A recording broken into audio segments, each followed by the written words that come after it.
చూస్ country delight, live better. ఇప్పుడే country delight app ని download చేసుకోండి. మోంతా తుఫాన్ ఎఫెక్ట్ మొత్తం కోస్తా తీరాన్ని మొత్తాన్ని కూడా వణికి చేస్తుందనే చెప్పుకోవచ్చు. అయితే ప్రస్తుతం ఆ తుఫాన్ ఎఫెక్ట్ అనేది కాకినాడ తీరం దగ్గర దాడుతుంది. కానీ ఆ ఎఫెక్ట్ అనేది ఇటు మచిలీపట్నం నుంచి మొదలుపెట్టుకుని కాకినాడ వరకు కూడా మొత్తం ఈ తీర ప్రాంతం అంతా కూడా ఎఫెక్ట్ చాలా దారుణంగా ఉంది. అయితే ఈ మోంతా తుఫాన్ ఎలా ఉంది, సముద్రం ఎంత భయంకరంగా ఉందని చూపించబోతున్నాను. ఆ చూపించే విజువల్ కూడా మీకు ఎక్కడి నుంచి చూపించబోతాను అంటే ఒకసారి చూడండి.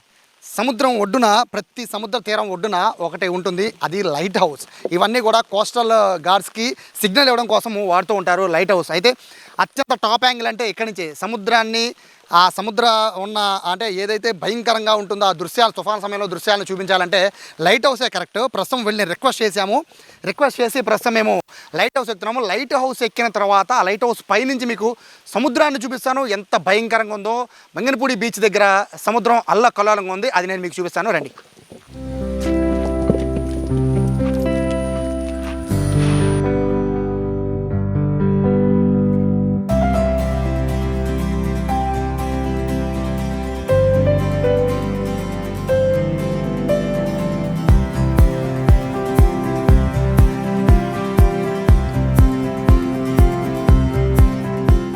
భయంకరంగా ఉన్న తుఫాను నేను ఇప్పుడు ఎక్కిన లైట్ హౌస్ మీద చూస్తే ఎంత అందంగా ఉందో ఒకసారి చూడండి. మంగిరిపూడి బీచ్ దగ్గర సముద్రాన్ని చూస్తూ ఉంటే, కింద నుంచి చూస్తూ ఉంటే అత్యంత భయంకరంగా ఉన్న, పైనుంచి చూస్తుంటే చాలా అందంగా ఉంది. ప్రస్తుతము ఏదైతే మోంతా తుఫాన్ ఉందో ఆ తుఫాన్ ఎఫెక్ట్ అనేది మొత్తం ఇక్కడ మచిలీపట్నం నుంచి మొదలు పెట్టుకుని కాకినాడ తీరం వరకు కూడా భారీగా ఉంది. తీర ప్రాంతంలో ఉన్న ప్రజలందరినీ కూడా ఇప్పటికే ఖాళీ చేయించేశారు. కానీ ఇక్కడ నుంచి లైట్ హౌస్ దాదాపు 50 మీటర్ల ఎత్తు, అంటే 10 అంతస్తుల ఎత్తులో మనం ఇప్పుడున్నాం. అక్కడి నుంచి చూడొచ్చు సముద్రాన్ని.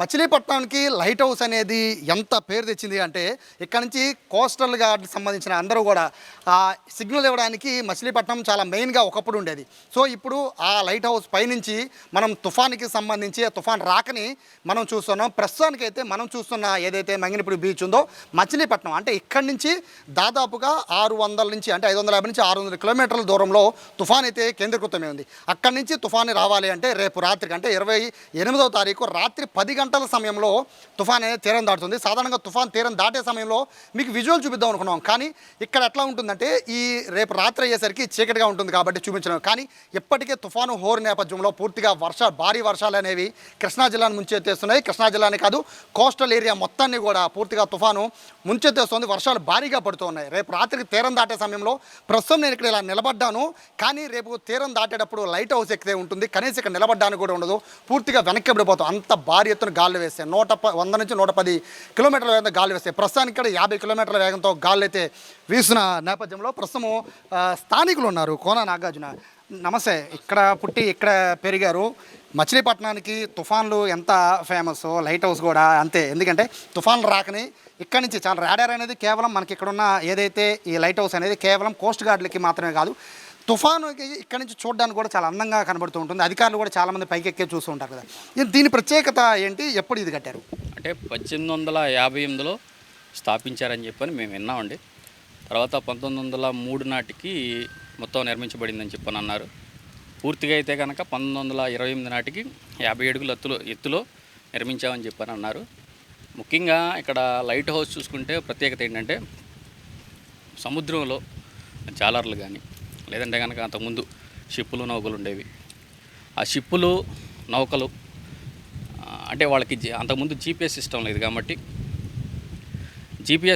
కాబట్టి వారు అంటే సముద్ర తీరంలో ఏ మూలన ఉన్నా ఇక్కడ లైట్ హౌస్ ఇక్కడ పైన వెలగంగానే వాళ్ళకున్న మార్కింగ్ బట్టి, అంటే వాళ్ళకున్న మ్యాప్ బట్టి, ఆ రెడ్ మార్క్ బట్టి ఈ తీరానికి రావాలి, ఈ ప్లేస్కి రావాలని చెప్పని ముఖ్యంగా గుర్తించడానికి లైట్ హౌస్ నిర్మించారు. యాక్చువల్గా ఇక్కడ నుంచి చూస్తుంటే సాధారణంగా లోపలికి వెళ్ళి చూస్తే భయంకరంగా ఉంది, కానీ ఇక్కడ నుంచి చూస్తుంటే చాలా అందంగా ఉంది. తుఫాను గురించి పక్కన పెడుతుంటే ఇక్కడికి సంబంధించిన మత్స్యకారులకి వాళ్ళకి ఈ లైట్ హౌస్ ఇప్పటికి ఉపయోగపడుతుందా? తప్పకుండా అండి. అంటే ఇప్పుడు జీపీఎస్ సిస్టమ్ వచ్చింది కాబట్టి లైట్ హౌస్ అనేది గుర్తింపే ఎప్పటికైనా, కానీ జీపీఎస్ ద్వారా ఎవరికి వాళ్ళు కనుక్కునే అవకాశం ఉంటుంది. కానీ ఒకసారి జీపీఎస్ కూడా లాస్ట్ అయినప్పుడు ఖచ్చితంగా ఇక్కడికి మనం రావాలి అనేది గుర్తించేది లైట్ హౌస్. అది కాకుండా ఎన్నో తుఫాన్లు వచ్చినాయి, కానీ మేము చూసిన తుఫాన్లో 2004కి సముద్రం ఇక్కడ వరకు కూడా వచ్చిన సందర్భాలు ఉన్నాయి. లైట్ హౌస్ దాకా వచ్చాయి. లైట్ హౌస్ దాకా వచ్చాయి, ఇక్కడ వరకు సముద్రం వచ్చింది. అంటే ఎంత దూరం ఈ లైట్ హౌస్ నుంచి లైట్ సిగ్నల్కి ఎంత దూరం సముద్రంలో కనబడుతుంది? అంటే సుమారు వీళ్ళు చెప్పే ప్రకారం నేను కనుక్కున్న ప్రకారం ఒక 50 కిలోమీటర్ల వరకు కనపడుతుందని అంటారు. అంటే 50 కిలోమీటర్లు ఇంకా దూరం వెళ్ళే కొందుకు ఏంటంటే ఒక చిన్న లైట్ ఉందని గుర్తించగలరే తప్ప దూరం వెలిగే కొందుకు కనపడదు. దగ్గరికి వచ్చే కొందుకైతే కనుక ఇక్కడ లైట్ హౌస్ ఉందనేది స్పష్టంగా తెలుస్తుంది. సో ఇది చాలా అద్భుతంగా ఉంది. లైట్ హౌస్ పైనుంచి సముద్రాన్ని చూస్తూ ఉంటే, తుఫాన్ సమయంలో చూస్తుంటే ఇంకా అద్భుతంగా ఉంది. ప్రస్తుతం 10వ అంతస్తు పైనుంచి మనం ప్రస్తుతం ఇప్పుడు తుఫాన్ని చూస్తున్నాం. అయితే ఇక్కడ కేవలము ఈ లైట్ హౌస్ అనేది కోస్ట్ గార్డ్స్కి సంబంధించిందే కాదు, పెద్ద పెద్ద షిప్స్ కూడా వచ్చినా కూడా వాటికి మచిలీపట్నంకి మెయిన్ కేంద్రంగా ఒకప్పుడు ఉండేది. సో దానికి లైట్ హౌసే ప్రధాన ఆధారంగా ఉండే నేపథ్యంలో ప్రస్తుతానికి అయితే ఇప్పుడు జీపీఎస్ సిస్టమ్ వచ్చింది కాబట్టి మత్స్యకారులందరూ కూడా షిప్స్ అన్నీ కూడా ఇక్కడ తీర ప్రాంతం ఎక్కడుందని ఈజీగా కనిపెట్టేస్తున్నారు. కానీ ఒకానొక టైంలో మచిలీపట్నం కేంద్రంగా వ్యవహరించిన సమయంలో ఈ లైట్ హౌసే ఆధారంగా ఉండేది. ప్రస్తుతానికైతే తుఫాను తీవ్రత అనేది మచిలీపట్నం మొత్తమే కాదు, ఇటు కోస్తాంధ్ర మొత్తం కూడా ఉంది. మచిలీపట్నంలో అయితే సముద్రం అయితే అల్లకల్లోలంగా ఉంది. కెమెరా పర్సన్ వినయ్తో సాయి, సుమన్ టీవీ, మచిలీపట్నం నుండి.